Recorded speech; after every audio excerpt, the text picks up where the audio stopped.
And welcome. This is Peter Winnick. I'm the founder and CEO at Thought Leadership Leverage, and you're joining us on the LinkedIn Live version of the podcast, which is leveraging thought leadership. And today, I forgot to turn off my phone. Let me just do that real quick. My guest is Lisa Broderick. So Lisa is, amongst other things, the CEO of Goldsmith Advisors. She is an author. She's a C-suite leader. She's the co-author of Permanence, which is her new book. We're going to talk about that she wrote with Marshall Goldsmith. And here she is to spend some time with us. So welcome, Lisa. How are you? Peter, I am terrific. Thank you so much for having me. Really fun. So there's so much I want to touch on here because I had so much fun when we were prepping for this. So before we get into sort of my stuff, I want to get into the origin story here. So why are we here and how the heck did this happen? Well, we're here because Permanence came out about a week ago on February 10th, but going way back, in 2023, Dr. Marshall Goldsmith called me up and he said, Lisa, I want you to do a research project for me. Now, if you know Marshall, he is the originator of executive coaching around the world, the preeminent CEO coach in the world. And so that research project could have been just about anything. But of course, I said, Marshall, what do you have in mind? And he told me what he wanted. He wanted me to call a cohort of his leader clients who are among the most influential leaders in the world for a year, every weekday, and ask them a set of simple questions about their life that Marshall had devised, and then also some questions that they may want for themselves in order to affect behavior change. And so these leaders agreed to do it, and I did it. And for the next year, I chased them around through trips and snowstorms and weather events and delays and sometimes dinners with heads of state to ask them their 6 daily questions, as Marshall calls them. And what we learned was very interesting, to follow these leaders for a year. Couple months in, and I was keeping the data. I'm keeping the data. I'm an economist by training. Now I'm working in executive coaching, so I'm really interested in this project. So I'm keeping the data, and so I was keeping the data. A number 1 is closer to no, and a number 10 is closer to yes. So every day I'm keeping the data. I'm calling them. I just listen, no judgment. If they needed to talk, then I would talk with them, and throughout the whole year. So the first couple of months, all over the map, you could imagine, right? All noise, no signal. We start to get to about 6 months, and they start to coalesce all of the numbers for the entire cohort, at least above 5. So 5 would be halfway. Sure. Then we're going more and more, and we're continuing to do it, and they're hanging in there, and I'm hanging in there. And we get to almost close to a year, and the scores all coalesced around nearly perfect. Of course, anybody can have a day, right? A day that's not great, but mostly for the 6 questions and the questions about their lives, they were coalescing around it. And it was phenomenal. So Marshall and I started to look at the data, and then we asked the cohort, we asked the individual leaders what their experience was. And that's where the really remarkable results came. So first of all, we asked them, when you're doing your daily questions and you're thinking about it throughout the day, why do you think your scores got better over the year? And they all, in a different word, said the same thing. They said, I changed my behavior in real time because I knew you were going to call me. Stay there a minute, though, because think about that. Yeah, stay right. So, I mean, this is the same theory of, why do we hire a trainer when we know what to do at the gym? Right. It's because, Sure, we're paying somebody and they're going to be there at 5:30 in the morning, and we can't let them down. right. But I want to go back a little bit. So when you read definitely Marshall's work and lots of other thought leaders, it all makes sense on the page, right? So Marshall has written about this before. Here's these 6 questions. Ask yourself these 6 questions every day, or have a coach do. So this is not a new concept per se. No. And I love that the moving this from totally theoretical, like this could have been an abstract, like, hey, here's an idea, to you're deep in the, you couldn't get deeper than in the applied than you did, of chasing them down during dinner and saying, hey, it's Lisa, you got to answer this again. Did you do your best to be happy today? Yeah. Right. Did you do your best to be happy today? So one is, it's just really, really cool to go from, okay, this actually works. Yeah. And there is something in this age of technology and AI. You could easily, I could probably do an agentic AI and create the app version of this in 9 seconds today. Right. But different because it's easy for me to disappoint my phone, if that's It such a is thing. not a Right? person. But after, hearing from you every day, I'm not going to blow you off. I'm not going to look at that on my caller ID and, voicemail, whatever. So Yeah. talk about I love what you learned, but what's the impact? Maybe a case study or two on the impact of these folks in terms of where they started, what's different, how it impacted their lives, their business, how they lead, how they manage. Right. Well, it's great you brought up a trainer because the same dynamic exists there. And that is people don't want to suffer the shame and embarrassment of not having tried their best. But that gets back to the genius of the questions. So it's not just that you're doing it, it's what the Sure. questions are. So years ago, Marshall with his daughter, Dr. Kelly Goldsmith, who's a wonderful professor at Vanderbilt University, she and Marshall developed this approach and it was her idea. Marshall was working on daily questions and she said, why don't you change them into, instead of, was I happy today? Did I smile during meetings? Was I kind to coworkers? Make it an active question. An active question is, did I do my best to smile today? Did I do my best to be kind to coworkers? And here's the difference. The difference is at the end of the day, I could have said, did you smile? Were you happy? All this kind of stuff. And they may have said yes, no, and we move on to the next day. But if the question is, did you do your best? They didn't want to suffer the shame and embarrassment of having to admit they hadn't even tried. So stay there that's profound. because that brings to light some of the beauty that is the art and science of only something an organizational psych could do, right? Because you might say, well, the question is, did you smile today during a meeting? And you go, yeah, I smiled, but was it a smirk? Was it like did you do your best? That could only mean one thing because it could only mean it was genuine.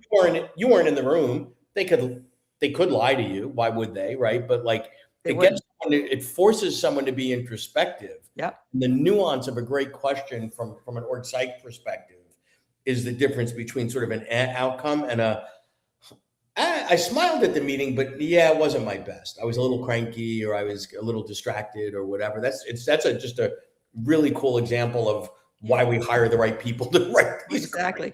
Well, and also in framing the question that way, it removes the failure from it. It's not success oriented. It's sustainable behavior focused. So that's number one. And number two, life happens. So you're doing your best to smile in meetings and you spill coffee all over yourself, in the morning, and then you got coffee on your shirt all day. And so did you smile in all your meetings? No. Under the circumstances, did you do your best? Yeah, you did. You made the best of it, which is something Marshall would say. And so it just lets people have life happen to them while actually creating sustainable behavior change. So I'm wondering if during this process, how many people were you calling? I wouldn't be able to reveal that. It was a cohort of leaders, and names have been changed to protect the people who achieved permanence. Okay, so it's a decent amount of people. Amount of people. Yeah, were there patterns that either you picked up and brought to their attention, or they picked up? So it could be like, hey, Peter, when I call you on Fridays, you're particularly grumpy, or I call you on Fridays and I know you have your staff meeting on Fridays and that's something that you typically, it stresses you out or whatever. Right. Or did some of the folks come to those own realizations of the patterns that they see? How did that? Well, you're absolutely right. And permanence and the daily questions is all about noticing. Right. When you notice your behavior, you have agency. Right? Awareness gives you the opportunity to change. And so, yes, we talked about patterns. Mondays are typically not great. Fridays are better, right? It's things you hear all the time about the work week. But there were things that happened in their lives with regularity that we could relate to back to the data. And then because they noticed, and when you noticed, you're able to choose actively, proactively. Yes. And so they were able to choose, oh, this is Monday, I'm going to do X, or my staff meeting's on Thursday afternoon, I'm going to do this. And it helped them, it fostered even greater behavior change because they noticed the consistent small behaviors and the patterns that resulted in either them becoming the person they wanted to be in that moment or not. And I'm assuming for most of these folks, they have the agency to make those changes. Like maybe we better to pull the staff meeting to the morning versus the afternoon or whatever the changes. Yeah, but you can't change Monday, right? Or You Good know, point. let's say you're commuting to work, right? So you get there on a Tuesday and leave on a Thursday because you're flying somewhere to actually go to an Right. office. So there are things that were immutable about their behavior. But again, back to noticing. It doesn't matter what you notice, just notice. It Yep. gives you the power to choose change. So I want to talk a little bit about the book. So it's achieved some status already in Yes, its it has.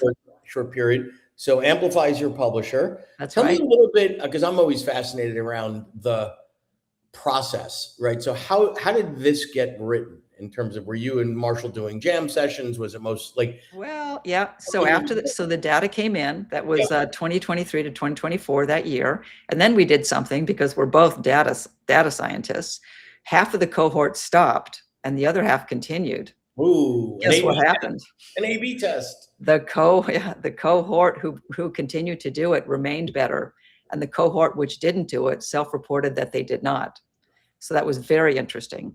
So having all that real world data, and it was leaders, and having done A/B after the fact, Marshall said, we're writing a book. We're going to write a book about the application of daily questions for this research study and what people can get out of it. And so I went off to another great adventure, writing the book. And so it was so easy to write, it almost wrote itself. Marshall talks a lot about this in his work. I mean, he has so many different things he talks about in relation to sustainable behavior change, and also his other famous works. But some of them just needed to be included in the book. So for instance, planner you versus doer you.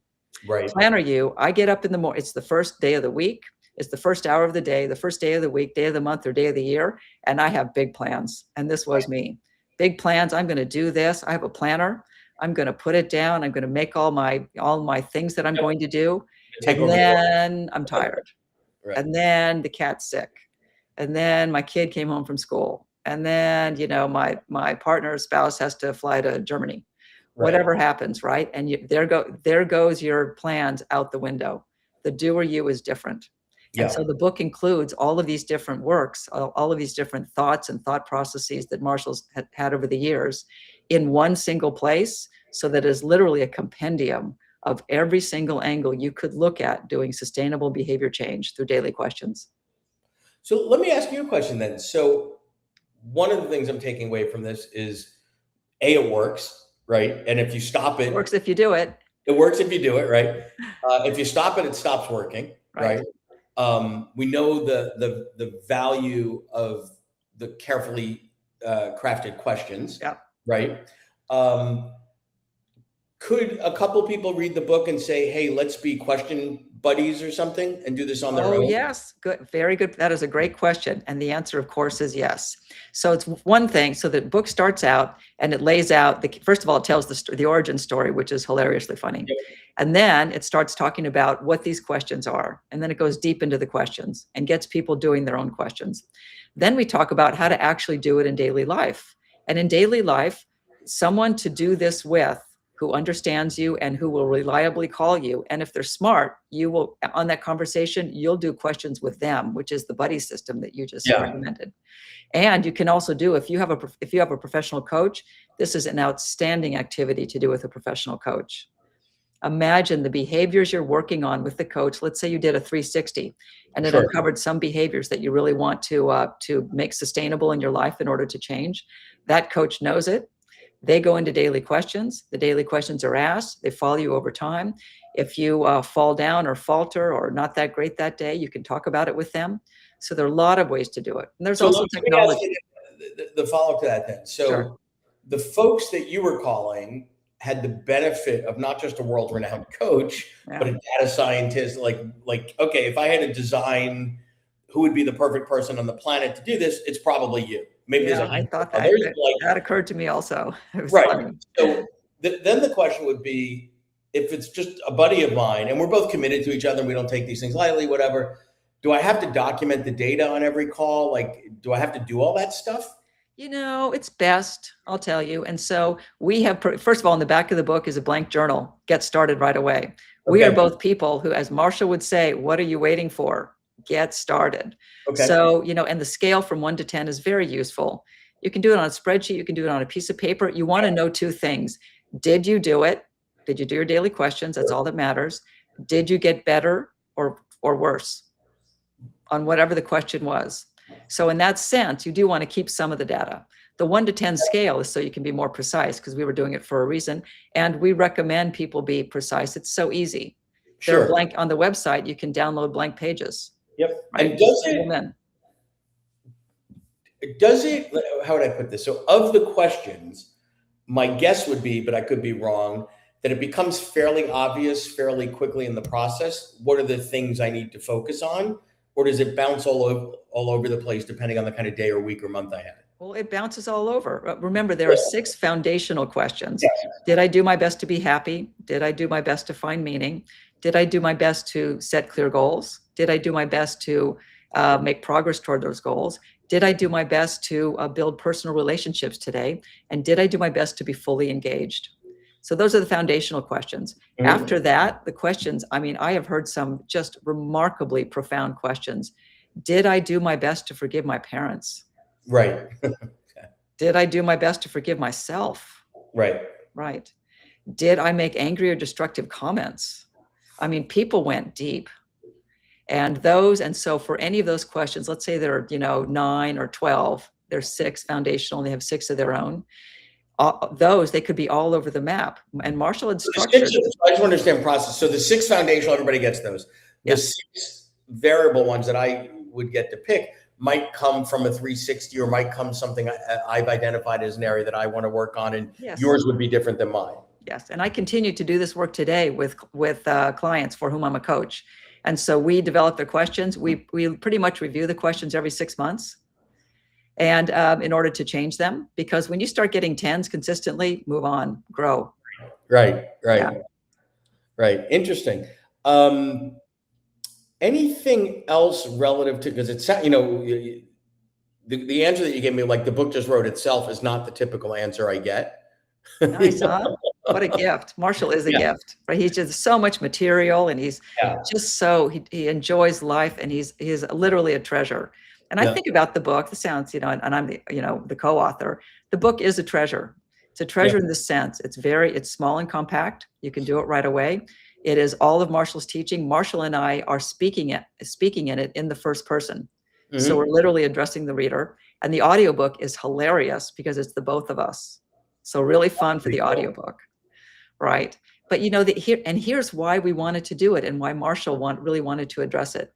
So this process of permanence and daily questions, it's about a problem that doesn't get talked about enough in leadership circles. Leadership conversations are all about how to achieve success. Right. Almost none of them are about how to stay the person you were after you got successful. None. So then what do you do? And of course, you're always striving and growing, but then you're going backwards. Sustainable success has not been a topic in leadership conversations. And that's what permanence is. No, and that, I like that framing, because a lot of times, like, okay, if the objective is X, make a company public, do this, grow the market share, whatever, it's almost implied for a lot of type A leaders by any means necessary at any cost within reason, right? Yep. So then they get there, they get the brass ring, and they're exhausted. They've had a heart attack. They're 50 pounds overweight. Everybody that works for them thinks they're like, wow, there's a lot of damage in the wake. Yep. Like, that's not real permanence, right? That's not. No, it's not. It's the opposite. Yeah. And so so let's talk about you. So something we talk about is identity drift. Let's talk about you and your growth, just as an example. So you have this wonderful show, and as your audience grows, so does the noise in your life, right? You have expectations you have to meet. There's validation. There's all kinds of things that happen. Eventually, for everyone, they subtly shift who you are into someone that you may not want to be. As you said, 50 pounds overweight, having a heart attack. And it's not dramatic. It's one small compromise at a time. You didn't eat right today. You didn't spend the evening with your kids, and you promised to. You worked all weekend. And so this book is really about that. It's incremental. It is addressing the incremental creep that happens to all of us because of our success. Right. So that we can not only stay that way, but become more successful because we have a replicable tool.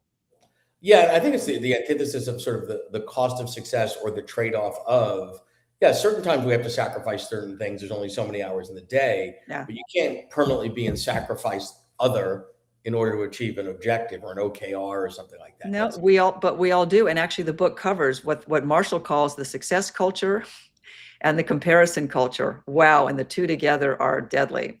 So success culture, everybody wants to be successful. And where do they see it? On social media. Yeah. And then what are they doing? They're comparing themselves. But what goes on social media in many cases? Some fictional version of someone's self where they are absolutely flawless in their complexion and everybody's beautiful and nothing bad ever happens, because who posts that? And suddenly everyone is comparing themselves to them. It gets you really down. And so you just, you can't even become that successful person. And so knowing these things, noticing these things, and taking action, because when you have choice, you have agency. Yes. In order to not fall into that trap of comparison culture and not fall into the trap of success culture and be your own person. And then Permanence allows you to define who that person is that you want to be and then become it. Fantastic.